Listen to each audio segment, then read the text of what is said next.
I think, first of all, I agree, the peace process is dead. And one of the reasons it's dead, it's because it's based on a solution that may have been workable, I don't know, maybe yes, maybe no. But it's definitely not workable today, and that's a two-state solution.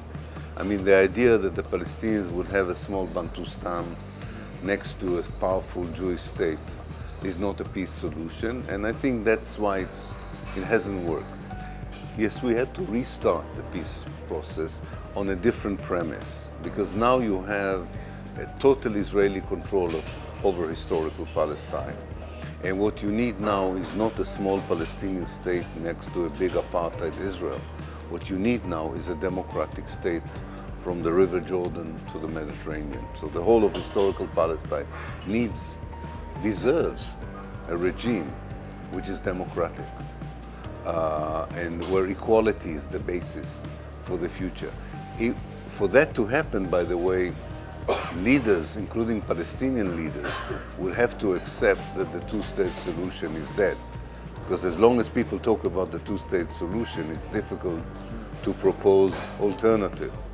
I'm part of a movement in Palestine called the One Democratic Movement, One Democratic State Movement.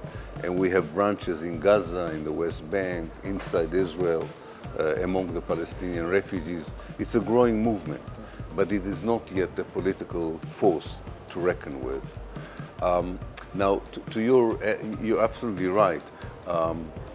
Both Europe and America, I think, for my vision to become a reality, there needs to be two transformations. One is, I think, a decrease in the American involvement. I think the less the United States is involved, the better. Because if I look at the American involvement in the Palestine question in the last 72 years, I cannot see any benefit. They have not advanced the peace process. They gave a total immunity to Israel. They're not an honest broker at all, and they create every now and then the false impression that they are. And that's because people become violent when their hopes are being shattered. You raise their hopes and then you shatter them. On the other hand, I think Europe should play a much more intensive role, and especially Britain, because Britain actually created this problem. When in someone it didn't belong to. You know, that's the Balfour Declaration. And also Britain was there when the catastrophe, when the Palestinian catastrophe happened, the ethnic cleansing of Palestine happened under British eyes. And I think they should play a far more conscious role in understanding that they are to be blamed, partly to be blamed, they're not the only ones, for the ongoing trouble that we have there.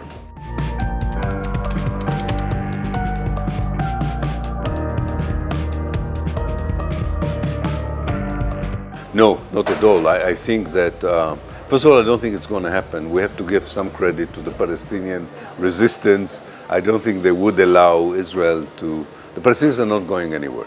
That's what but you are right to raise this issue, because one of my problems with my own compatriots, when I talk, they say to me, "Yeah, but one day we'll get rid of them," and I say, "Whatever you'll do, you'll never." So you have to reconcile to the fact that. But even if that happened, this hypothetically, no, I think people will not forget it, and it will, the Arab world, the Muslim world, I don't think would, in the long run, will enable to digest such a crime and accept it. So I don't think that the Israelis would live in peace as long as they commit whatever crime they commit against the Palestinians, whether it's the continued colonial policy or, God forbid, the worst case scenario that you are portraying. I don't think this is a basis for creating a stable, normal society.